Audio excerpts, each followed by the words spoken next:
Hello, welcome to the One I Have Spare Time podcast. My name is Frank, and I'm sitting here wearing my twice pullover, talking to you.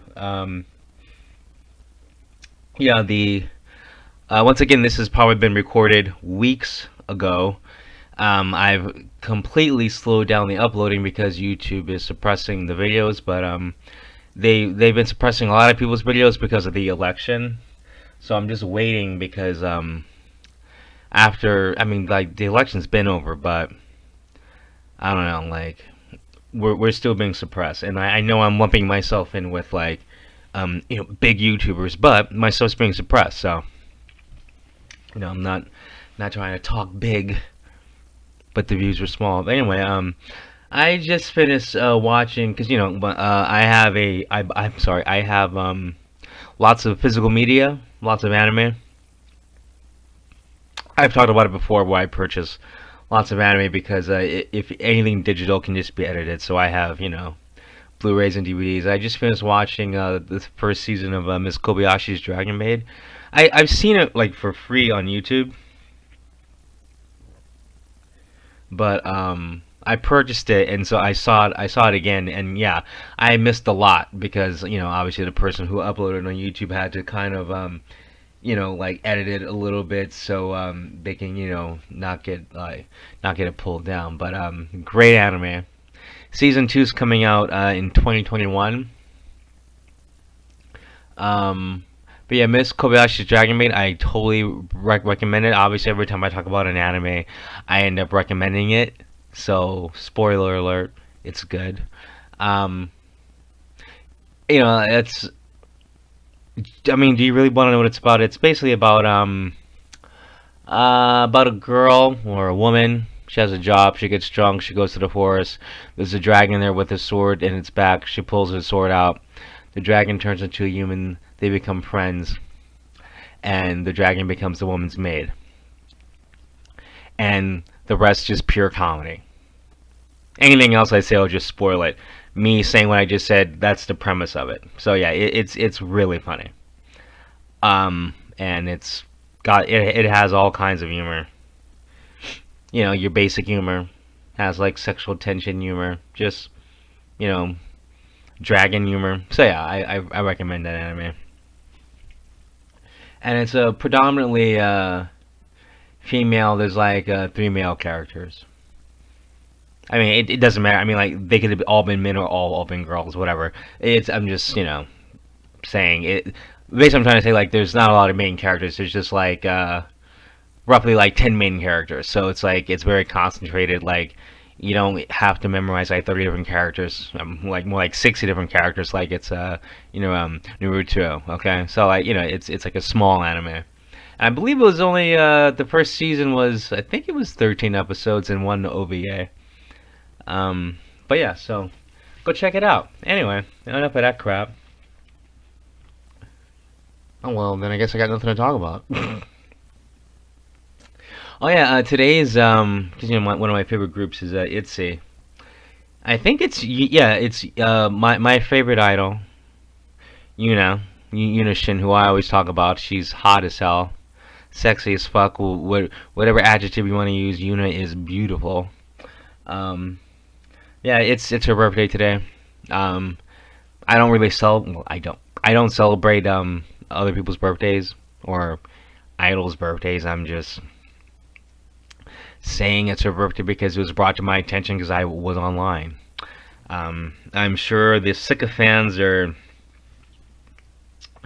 probably have sent her stuff or whatever, but yeah, it's her birthday. I don't know why I'm even bringing it up, but happy birthday, Yuna. I still want to have sex with you. It'll never happen because we'll never meet. But I still can't believe like I had a chance to see ITZY, and I didn't go see them because they only had 5 songs at the time. But it's like the tickets were like the tickets were way too much for 5 songs. It was I forgot how much the tickets were, but they were like you know full price, like you're going to a concert. Well, technically it was a concert, but once again, I think it was like $80 or no. I mean, if you take like because you have to buy a ticket, so if you take, I'm sorry, like the processing fee. So like the tickets were like $100. Yeah, I believe because it's coming back to me now. It was something like I believe it was like $103 because after the taxes and like the processing fee, whatever that bullshit is. And anyway, they only had 5 songs at the time, and I'm like, I'm not gonna pay $100 just to see you do 5 songs. Now apparently they did 7 songs. They did 2 covers. Big whoop. I don't care about cover songs.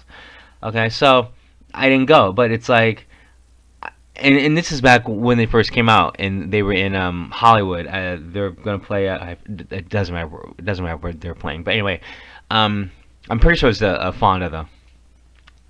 And like I've liked Yuna. Oh, I mean, I've liked ITZY since day one, and like I was all into Yuna back then too. It's just I'm not gonna pay $100 just to like look at this hot chick. Well, they're all hot. Like dance for 20 minutes and sing songs like for literally 20 minutes. And then it's K-pop, so okay, they probably like introduce each other, talk to the crowd. So if we take them like doing that twice, like talking to the crowd twice, because I'm sure they did that. They can turn a 20-minute set, I mean, into an hour. But even that's like really. But they did 7 songs. Okay, so like they could turn a 20-minute set into like a little over an hour. But that's like really pushing it, and that's like a lot of fan service. And it's like I don't want to sit through fan service. I mean, like I like looking at Yuna once again, always have. Not arguing her hotness. I mean, all of them are hot. I know, but I'm just saying, But it's like I I just want to see them perform because it's K-pop. You want to see like the 5 girls do their dance and sing at the same time. Blah blah blah blah blah. I don't want to hear them talking bad English to the crowd.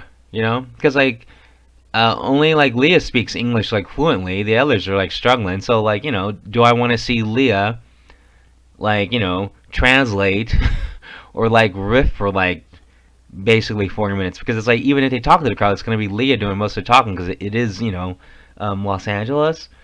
Granted, like a lot of people do know Korean because lots of Koreans live here, but the majority of the crowd is gonna be English speaking. So it's like I don't know. It just seemed like a bad idea just to waste that much money to see 5 songs. So, but now I kind of regret it because it's like it would have been nice to see like Yuna up close. I mean, come on, I Yuna can move that body. I love the way she dances. Love the way she moves. I sound like a stalker. So I'll just shut up. But anyway, happy birthday, Yuna. Oh my god. Okay, so like yeah, and I ordered I can't, so I can stop. I've just been indulging my hobbies lately. And the only one I've been doing, and once again, I think I said this a couple of podcasts ago, I'm still updating or modernizing my Magic the Gathering decks. Because, once again, I haven't updated them in literally like over 10 years.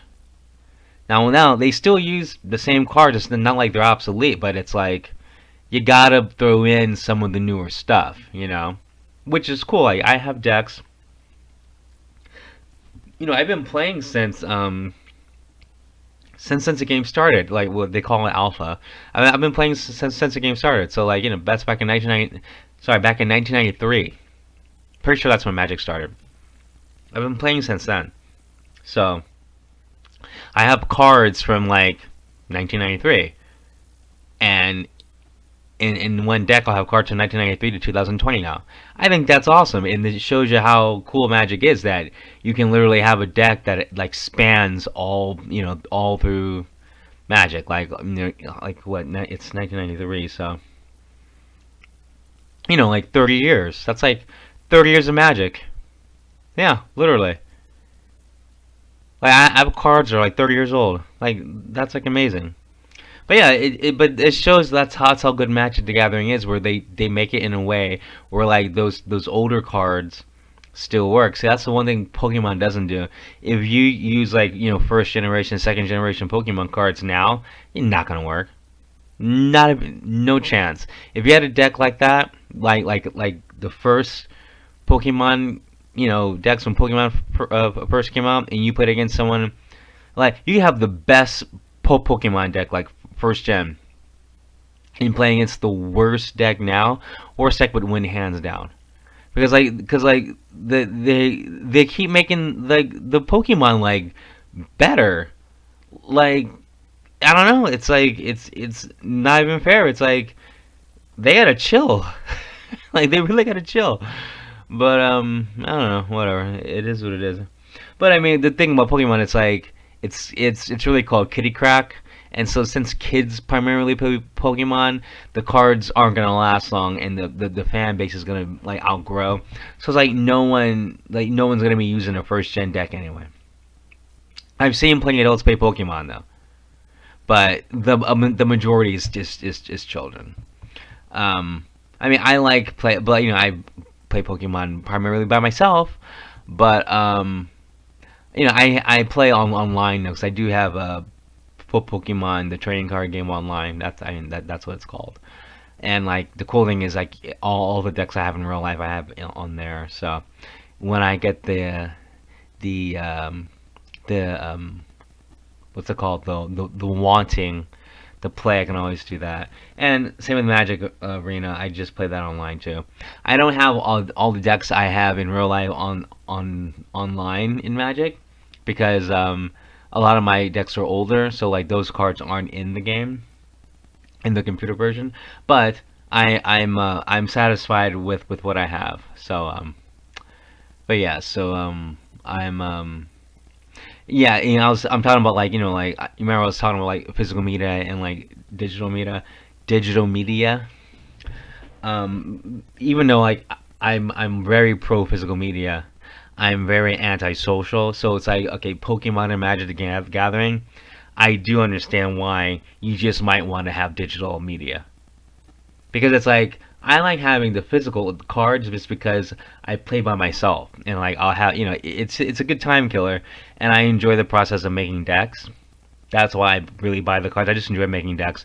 One day, I'll play someone maybe, but like if you actually want to play like someone else online, which is that's a testament to modern technology because it's like well, I mean, yeah, we have a lockdown now, because we got this fake virus going on.